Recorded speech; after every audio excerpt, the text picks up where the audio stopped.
amigos, muchas gracias por acompañarnos en esta nueva transmisión. Hoy vamos a hablar de estrés, ansiedad, trastornos de ansiedad, cuáles son las causas de los trastornos de ansiedad y, por supuesto, hablar de los diferentes tratamientos. Antes de hablar de un trastorno de ansiedad, es importante saber qué es el estrés, qué es la ansiedad, que es una respuesta normal y pasajera, para poderla diferenciar del trastorno de ansiedad, que ya es una enfermedad, ya es una respuesta exagerada. Entonces, primero, ¿qué es el estrés? El estrés es una reacción o respuesta completamente normal y adaptativa. Normalmente, cuando yo percibo un estímulo amenazante, peligroso, o algo que me moleste, que me dé rabia, que me dé miedo, el cerebro tiene unos circuitos de alarma que son los que interpretan y reciben las señales de estrés. Entonces, por ejemplo, si yo percibo alguna situación de amenaza, peligro, rabia, por ejemplo, que yo vea a un ladrón, alguien sospechoso, normalmente hay una zona del cerebro que se encuentra en toda la mitad, que se llama el tálamo, y del tálamo esa señal se transmite a otras dos regiones, que son la amígdala y la corteza visual del cerebro. La corteza del cerebro es la que analiza, identifica bien cuál es el objeto de amenaza, la que analiza la información si es o no es amenazante, mientras que la amígdala ya es un circuito más automático, involuntario. Es decir, algunas personas, a veces el cerebro puede percibir reacciones intensas de miedo o de ansiedad sin que ni siquiera el cerebro todavía sea consciente de cuál es la señal o el verdadero peligro. Cuando esos circuitos se activan otra serie de sistemas o circuitos, como el eje hipotálamo pituitario corticoadrenal, el sistema nervioso autónomo, y eso explica por qué ante una situación estresante, peligro, rabia, miedo, por qué se producen tantos síntomas físicos, taquicardia, palpitaciones, sensación de falta de aire, tensión muscular, la respiración se torna un poco más rápida, uno se tensiona. ¿Por qué se producen tantos cambios emocionales? Ansiedad, tristeza, rabia. Y muchas veces ese estrés también desencadena una respuesta comportamental. Así como, ¿qué hago yo? Corro, me escondo, me protejo, hago deporte, tomo trago, fumo. Esa respuesta comportamental también influye mucho tanto a favor o en contra. Hasta aquí les estoy explicando la respuesta normal de estrés, que es una respuesta adaptativa de supervivencia. El problema es que en algunas personas esta respuesta ya es exagerada, sostenida, y ahí es cuando comienza a aparecer la enfermedad. Las enfermedades asociadas al estrés. Ahí está la depresión, los trastornos de ansiedad, enfermedades como la fibromialgia, algunos tipos de migraña y de dolor de cabeza, el síndrome de intestino irritable, algunos tipos de vértigo, la fatiga crónica. O eso también explica por qué hay enfermedades que así no estén directamente relacionadas con el estrés, sí son empeoradas por el estrés. La hipertensión arterial, la diabetes, un infarto, muchas enfermedades, el mismo cáncer. ¿Por qué en algunas personas esta respuesta del cerebro es normal, pasajera y proporcional, y por qué en otras ya se convierte en una enfermedad o trastorno? Voy a explicarle eso, las causas, cuáles son los factores que empeoran o alimentan o aumentan el riesgo de tener un trastorno de ansiedad o cualquier enfermedad relacionada con el estrés. Aquí un concepto importante.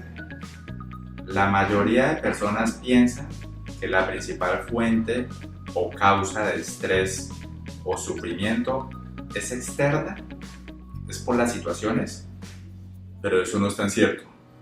Influyen mucho más los factores internos. Voy a mencionarles algunos de esos factores. Uno, está la predisposición genética. Algunas personas, si en mi familia hay antecedentes de personas con trastornos de ansiedad, depresión, personas nerviosas, muy miedosas, uno puede nacer con estos circuitos cerebrales más sensibles, más reactivos, más vulnerables, con menos capacidad de resiliencia. Entonces, a lo largo de la vida, especialmente si me expongo a situaciones de mucho estrés, sedentarismo, sobrecarga laboral, muchas deudas, y si además no compenso deporte, meditación, hobbies, estos circuitos se van a disparar y va a aparecer la enfermedad. Entonces fíjense que son enfermedades donde hay una parte genética, en la mayoría de los casos, una parte ambiental, mis hábitos, mi estilo de vida, también tiene una parte psicológica, mi estilo de pensamiento, la manera como yo interpreto las cosas. Muchas veces mis propios pensamientos generan más ansiedad y estrés que la misma situación. Otro factor que aumenta el riesgo de tener un trastorno de ansiedad a lo largo de la vida o enfermedades relacionadas con el estrés son las situaciones de la infancia. Cuando un niño cuyo cerebro todavía está en desarrollo y cuyo cerebro todavía es más vulnerable y tiene menos capacidad de adaptación al estrés, si a ese niño yo lo expongo a maltrato, a negligencia, a abuso, a una situación familiar tensa, a un estilo de crianza muy duro, muy rígido, a problemas de alcohol de los padres, todo ese estrés que genera puede producir daños permanentes en el cerebro y puede producir exactamente los mismos daños que son causados por factores genéticos. Es decir, puede dejar el cerebro vulnerable y poco resiliente frente al estrés. Entonces, a lo largo de la vida voy a tener más riesgo y más probabilidad de desarrollar depresión o un trastorno de ansiedad. Y fíjense que no es tan psicológico como la gente cree. O sea, tiene un componente biológico, cerebral, más grande de lo que la gente se imagina. Los factores de riesgo para desarrollar un trastorno de ansiedad principalmente son la predisposición genética, los factores de la infancia que les mencionaba. Adicionalmente hay factores de la vida adulta, el estilo de vida, los hábitos, consumo de alcohol, de cafeína, de bebidas energizantes, de otras sustancias psicoactivas, de nicotina, si tengo hobbies, etc. O sea, toda esa parte de ambiente y estilo de vida, a pesar de no ser la causa principal de la depresión o de un trastorno de ansiedad, por supuesto que sí influye bastante y contribuye bastante o a empeorar los síntomas o a mejorar los síntomas. Y el otro factor que influye, pero no como causa, sino también como factor que puede agravar o mantener la ansiedad o mejorarlo, son los factores psicológicos, que es mi reacción frente al estrés, frente a la ansiedad y frente a sus síntomas, o mi interpretación, la manera como yo me relaciono con la ansiedad. Voy a mencionarles otros factores que también pueden aumentar el riesgo, pero son menos frecuentes. Hay enfermedades médicas, como el hipertiroidismo, que pueden producir muchos síntomas de ansiedad e incluso un trastorno de ansiedad. Hay medicamentos, por ejemplo la metoclopramida, el salbutamol, los opiáceos o derivados de la morfina, que también pueden producir mucha ansiedad. No en todas las personas, pero sí más en las personas que tienen de base la vulnerabilidad y la sensibilidad. Voy a hablarles de algunas diferencias entre la ansiedad normal y la ansiedad que se experimenta en un trastorno de ansiedad. Normalmente la ansiedad o estrés normal son reacciones leves, pasajeras, proporcionales a la situación, mientras que en un trastorno de ansiedad, la ansiedad es mayor, más constante. Incluso la persona comienza a preocuparse por la ansiedad, comienza a preocuparse por los síntomas, por cómo se siente. Usualmente en la ansiedad normal eso no pasa. La ansiedad de un trastorno de ansiedad comienza a generar más síntomas físicos, dolores, tensión muscular, síntomas gastrointestinales, mareos, mientras que la ansiedad normal produce síntomas físicos, pero es algo leve y pasajero, de pocos minutos. La otra diferencia son los efectos sobre la conducta. La ansiedad normal no tiene por qué tener efectos sobre la conducta, mientras que la ansiedad de un trastorno de ansiedad sí afecta la conducta. O sea, sí, por ejemplo, produce conductas evitativas. La gente deja de hacer cosas o de exponerse a ciertas situaciones, lugares, por temor o por miedo a experimentar los síntomas. La gente comienza a tener pensamientos de temor o miedo frente a los síntomas, frente a qué me puede llegar a pasar, y si me enfermo, y se pegan los pensamientos. Y lo otro es que la ansiedad de un trastorno de ansiedad, a la larga, también comienza a alterar el estado de ánimo, el nivel de energía, el sueño. O sea, fíjense que el estrés y ansiedad desproporcionadas de un trastorno de ansiedad tienen muchas implicaciones. El impacto es bastante grande y es bastante diferente a la ansiedad o al estrés normal. Ahora sí vamos a hablar de trastornos de ansiedad. Pues ya los trastornos de ansiedad son un grupo de enfermedades donde los síntomas o manifestaciones de ansiedad son exageradas, sostenidas y comienzan a tener un impacto negativo sobre la vida. Los trastornos de ansiedad son como 4 o 5 enfermedades que, dependiendo del síntoma que predomine, se le da el nombre específico al trastorno de ansiedad.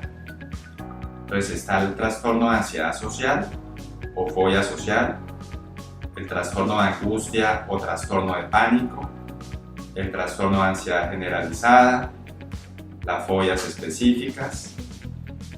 Hay 2 trastornos, que es el trastorno por estrés postraumático y el trastorno obsesivo compulsivo, que a pesar de tener un componente grande de ansiedad, se consideran o se ven como un capítulo aparte porque tienen algunas características diferentes. Entonces, entre esos trastornos de ansiedad, realmente no es que sean tan diferentes. Usualmente, las personas con trastorno de ansiedad social también tienen muchos síntomas de ansiedad generalizada, en algún momento de la vida pueden hacer ataques de pánico, y no es que tengan 3 enfermedades diferentes, sino realmente es la misma enfermedad. Lo que pasa es que, pues, para facilitar la comprensión, el entendimiento y el tratamiento de los trastornos de ansiedad, es que se hace esta clasificación. Les voy a resumirles como los principales síntomas. En el trastorno de ansiedad social, lo que predomina es sentir mucha ansiedad en ciertas situaciones sociales. Hablar en público, preguntarle a un profesor algo, hablar con un vendedor, pedirle a un mesero algo, pero va mucho más allá de la timidez normal. O sea, cuando uno habla de un trastorno de ansiedad social, realmente es algo que interfiere con la calidad de vida, que limita la calidad de vida. Las personas con trastornos de ansiedad social usualmente no solamente experimentan mucha ansiedad y síntomas físicos cuando se exponen a esas situaciones sociales, sino también tienen muchos pensamientos, ¿sí?, de pensar que se van a burlar, que están haciendo el ridículo, suponer qué es lo que están pensando los demás, autoevaluarse de manera negativa. Y muchas veces estas personas con trastorno de ansiedad social refuerzan su enfermedad con conductas evitativas.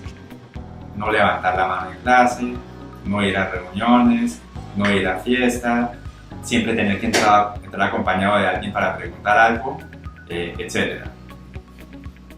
Realmente, o sea, es una enfermedad que sí produce mucha limitación y a largo plazo, o sea, no solamente son personas que sufren más, que tienen peor calidad de vida, son personas que usualmente tienen menor desempeño laboral, académico, que se casan menos, que tienden a quedarse más solos, que comienzan a tener muchas enfermedades físicas asociadas al estrés y tienen más riesgo de depresión y suicidio. El trastorno de ansiedad generalizada. El trastorno de ansiedad generalizada se caracteriza por la preocupación. Son personas que, especialmente ante situaciones de incertidumbre o ante diferentes problemas de la vida, se preocupan mucho. Puede ser o que se anticipen catastróficamente a muchas cosas, y como eso no va a salir, eso va a ser terrible, me va a ir mal, o que les cueste el trabajo dejar de pensar en el problema. Les da vueltas, llegan a su casa y siguen pensando en el problema, intentan dormir y siguen pensando en el problema. En el trastorno de ansiedad generalizada, además de la preocupación y los momentos de ansiedad o desasosiego, también es frecuente, más en los hombres que en las mujeres, la irritabilidad. Usualmente son personas muy irritables, muy malgeniadas, que ante los demás aparecen como amargadas, sensibles, estresadas, pero realmente no es que uno sea así, sino eso es una enfermedad. Y finalmente, las personas con trastorno de ansiedad generalizada, y eso se aplica para la mayoría de trastornos de ansiedad, también tienen muchos problemas de tensión muscular, de cefalea tipo migraña, de cefalea tensional, de síntomas gastrointestinales. Pues sí son personas que visitan muchos médicos por sus síntomas físicos, pero lamentablemente casi nunca se hace el diagnóstico de trastorno de ansiedad y peor aún, cuando se sospecha el diagnóstico de trastorno de ansiedad y cuando un médico o un familiar sugiere asistir con un psicólogo o con un psiquiatra, muchas veces, o sea, esto la persona lo toma como algo ofensivo, pues, por el desconocimiento del tema.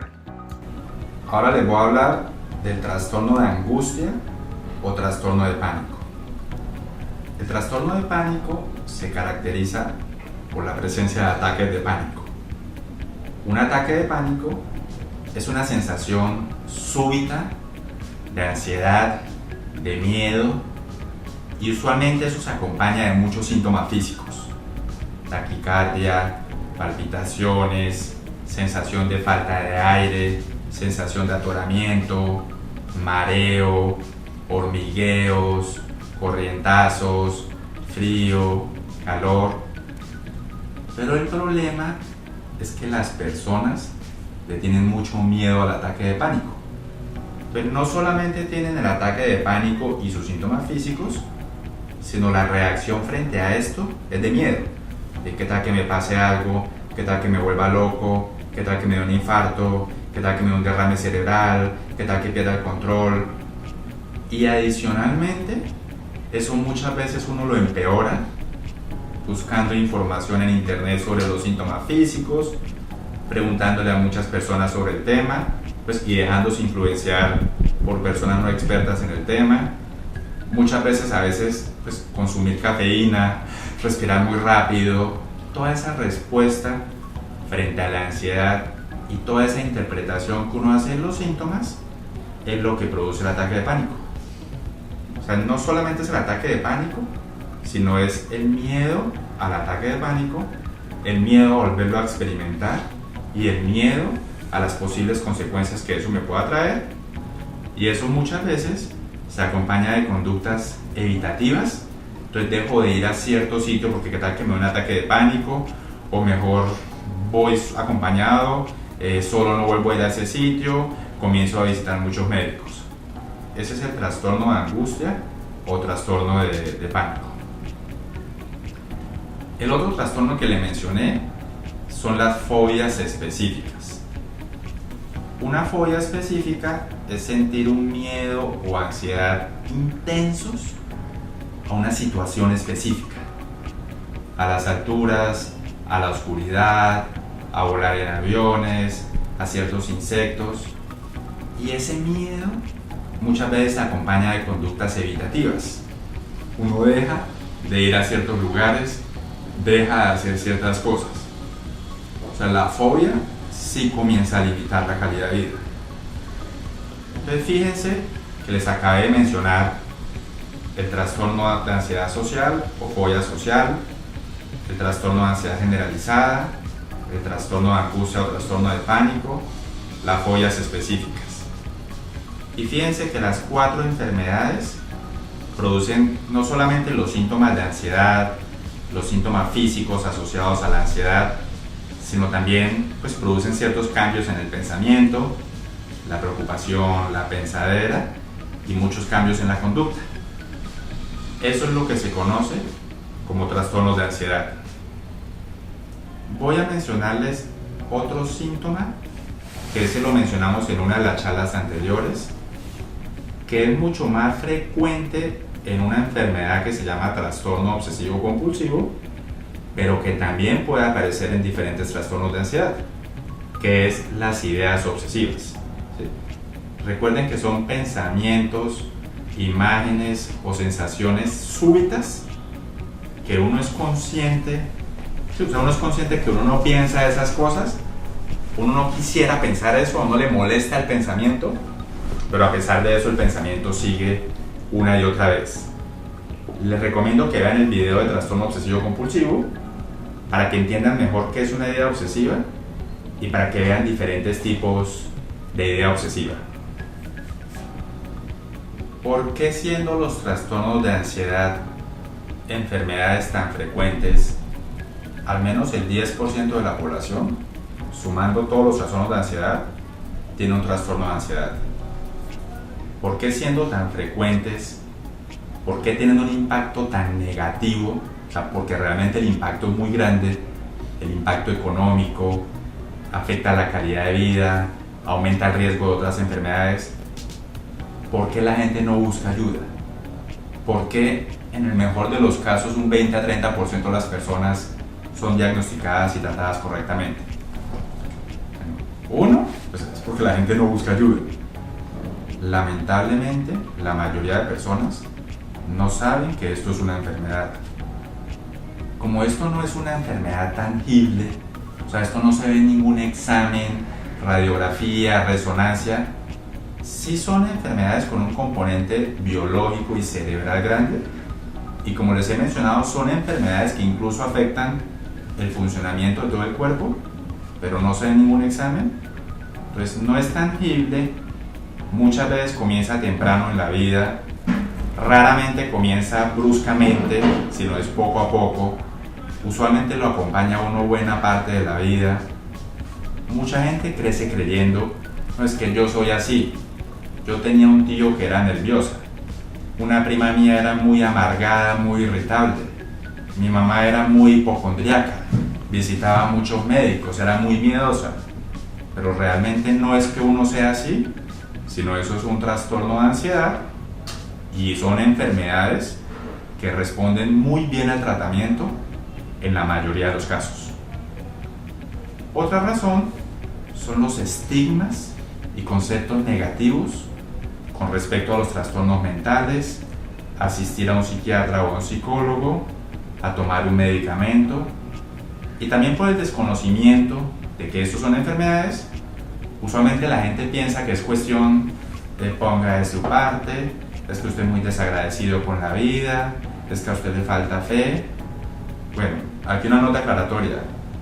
Obviamente que sí es importante poner de mi parte con cosas como los hábitos, el estilo de vida, el deporte, pero de todas maneras en muchos casos, especialmente en las personas que tienen muchos factores de riesgo, o sea, igual sigue siendo una enfermedad que necesitan pues, un manejo y un tratamiento.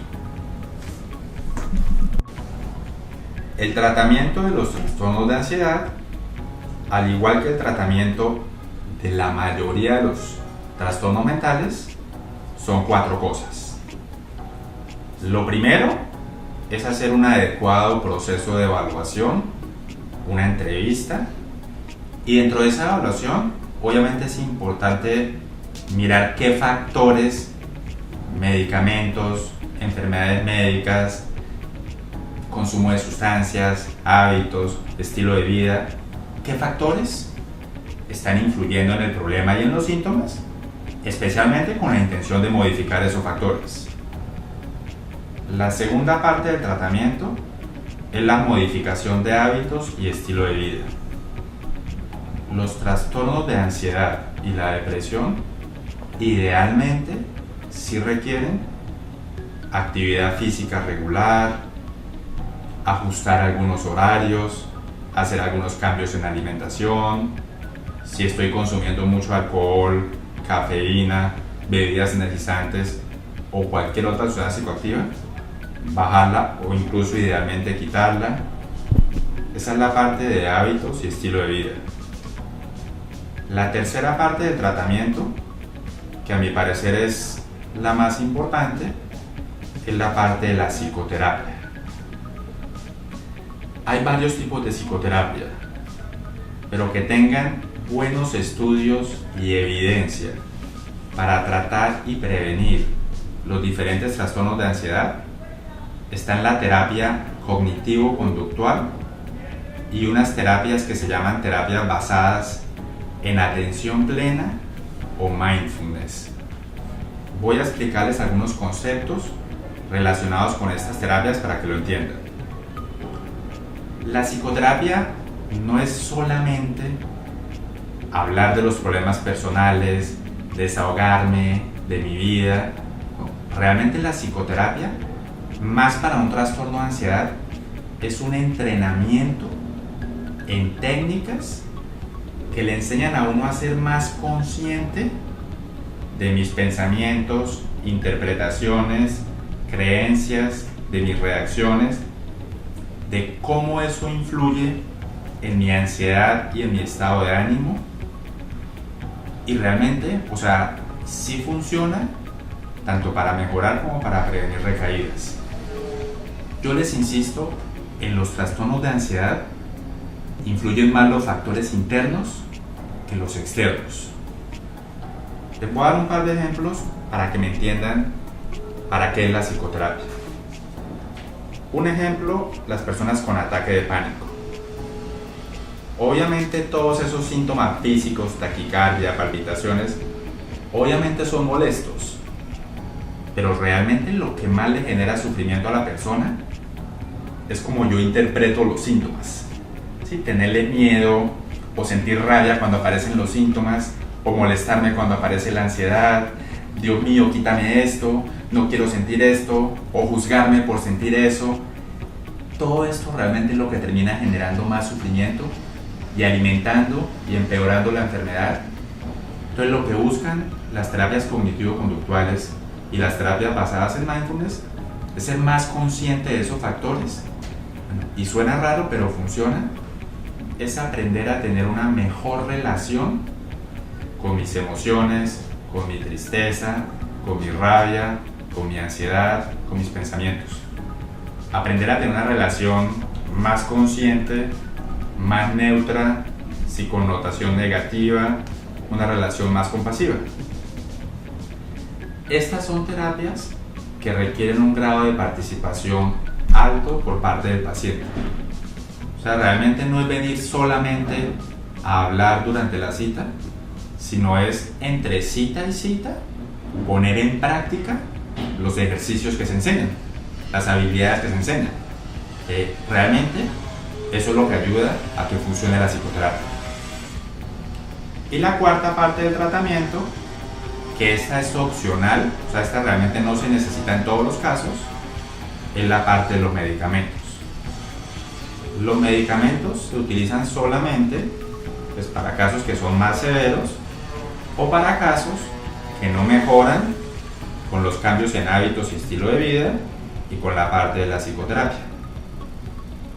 Hay muchos medicamentos para tratar los trastornos de ansiedad, pero en términos generales los que más se usan son los antidepresivos, haya o no haya depresión. Los antidepresivos son los tratamientos de primera línea para los trastornos de ansiedad. Pero este es un tema que les voy a explicar con más detalle en una siguiente transmisión. Gracias.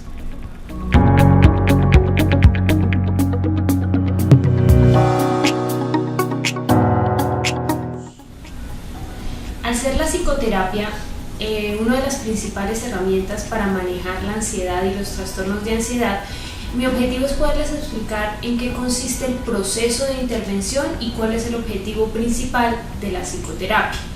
Para la ansiedad, el objetivo principal es poder, uno, identificar las sensaciones físicas, descatastrofizarlas, desdramatizarlas para no tener una reacción tan adversa frente a ellas, al tiempo que desarrollo herramientas o estrategias para afrontarme a esas sensaciones. Simultáneamente, también aprender a identificar mis pensamientos o las interpretaciones que yo hago de la realidad y poderles dar un manejo más adecuado para que no impacten tanto en mi estado de ánimo. ¿En qué consiste el proceso de psicoterapia? Entonces, primero, iniciamos por una comprensión profunda de qué es la ansiedad, de qué significan los síntomas físicos, cuando hablamos de pensamientos o interpretaciones, a qué hacemos referencia. Entonces es como educarnos en todo lo que implica la ansiedad para poder controlarla o para poder aprender a manejarla. Segundo, es generar la capacidad de ser consciente o de identificar mis pensamientos, de no ser tan reactivo, de poder identificar cuando llega un pensamiento, una idea, poder entender que muchas de esas ideas son sobredimensionadas o irracionales, para luego poder modificarlas o cambiar mi reacción frente a ese pensamiento y que no dirija mi conducta. El tercer paso dentro del proceso de la psicoterapia consiste en, una vez que soy consciente, empezar a generar estrategias para poner a prueba estos pensamientos para que pierdan su credibilidad y de esta manera cada vez poder desvincularme más de estos pensamientos o no engancharme con ellos cada vez que llegan. Entonces me da una sensación mayor de control frente a mis interpretaciones y obviamente también va a generar un impacto en que las sensaciones físicas no sean tan fuertes como pues se han venido experimentando.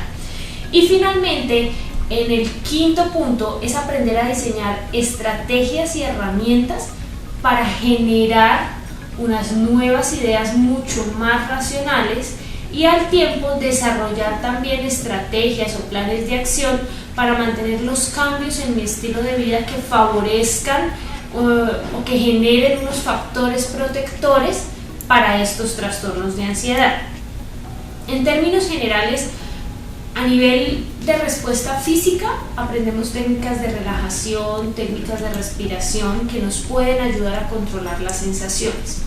Y a nivel de pensamientos, consiste básicamente en entrenar a la persona en identificar, ser consciente de esos pensamientos y poder desmentirlos o probarlos antes de simplemente creerlos. Y así poco a poco, independientemente de que se sigan o no presentando esos pensamientos, yo voy a bajar mi credibilidad en ellos, puedo desvincularme de ellos y puedo tomar unas decisiones mucho más razonables para manejar todo lo que implica la ansiedad y las situaciones cotidianas que se nos presenten.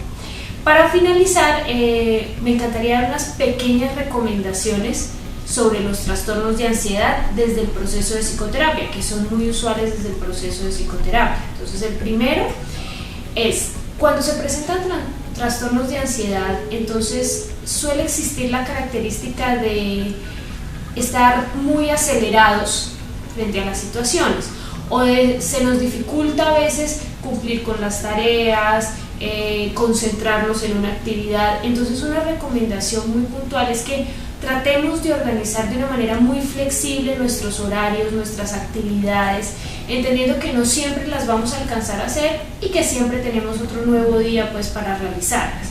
Segundo, trata de dejar un espacio diario para alguna actividad placentera, para un hobby, para algo que te produzca placer. Inclusive, si es escuchar una canción, pero regálate ese espacio todos los días y va a tener un impacto muy positivo en tu estilo de vida y obviamente en los síntomas de ansiedad.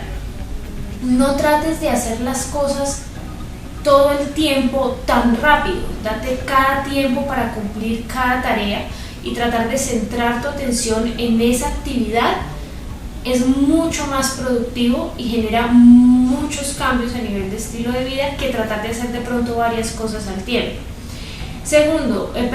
Siguiente, trata de no catastrofizar tus errores, entiende que equivocarnos forma parte de la vida y que no tenemos que darle tanta trascendencia a ciertas equivocaciones o errores que tengamos a lo largo del día o en general frente a ciertas situaciones. Fundamental, el ejercicio, mantener una dieta balanceada. El doctor Jorge ya habló acerca de las recomendaciones, tratar de sacar de nuestra dieta la cafeína, las bebidas energizantes y sobre todo ponerle mucha atención a la realización del ejercicio, volverlo una rutina, incorporarlo poco a poco para que forme parte de la rutina. Y por último, tener unos hábitos adecuados del sueño. Acuérdate que el sueño es indispensable para que nuestro cuerpo se recupere y si ha sido un día tensionante o si ha sido un día particularmente estresante, qué mejor que tener una buena higiene del sueño. Entonces tratemos de no comer a altas horas de la noche, de tratar de separarnos de elementos electrónicos antes de irnos a dormir, de tener una rutina todos los días que nos facilite mantener horarios adecuados del sueño. Finalmente, si se presenta un predominio de las sensaciones físicas de ansiedad, las recomendaciones son: primero, mantener siempre en mente que estas sensaciones no son mortales, no te van a causar ningún daño grave. Recuerda que simplemente es una sensación que se va a ir en algún momento, entonces trata de desdramatizar, por más de que sea molesto, esa sensación, porque dramatizarlo o tener una reacción negativa normalmente la empeora. Segundo, no permite que el pánico aumente otros pensamientos. Entienda que si llega la sensación física de ansiedad, se puede presentar en ocasiones pensamientos. Trata de entenderlos como eso, como solo pensamientos, y que no alimenten o que no sea una interpretación creíble de lo que te está pasando en ese instante. Deja un tiempo a que el miedo se pase, deja un tiempo y verás que se va disminuyendo siempre y cuando no reacciones de una manera negativa frente a ellos. Y cuando comiences a sentirte mejor, trata de involucrarte con actividades que te gusten, con actividades placenteras para dejar pasar de pronto un poco ese episodio. De pronto no rumiar pensamientos acerca de por qué me está pasando esto no debería pasarme a mí. Entonces tratemos de enfocarnos en una actividad mucho más positiva. Finalmente, algunas recomendaciones para los familiares. Yo sé que como familiares a veces nos podemos sentir impotentes frente a lo que experimenta un ser querido. Entonces, algunas de las recomendaciones son: primero, estar muy pendientes o muy atentos de todo el proceso de intervención, ya sea de psicoterapia como de tratamiento farmacológico.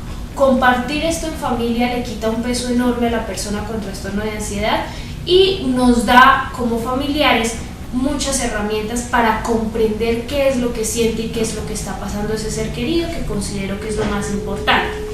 Trata de, como familiar, de no trivializar lo que la otra persona te dice, porque en ese momento para esa persona es preocupante. Entonces trata de no minimizar las cosas diciendo eso no es importante, eso no es grave, ya deja de pensar en eso, sino busquemos estrategias más desde el proceso de psicoterapia que le ayuden a la persona a gestionar de manera diferente esos pensamientos. Escucha sin juzgar, sin criticar, simplemente entendiéndolo como parte de sus síntomas y generando estrategias para afrontarlas mejor. Entonces se pueden generar espacios de comunicación donde junto con tu familiar le puedas decir, bueno, cuando te sientes ansioso, ¿qué te gustaría que yo hiciera? ¿Qué te gustaría que yo dijera?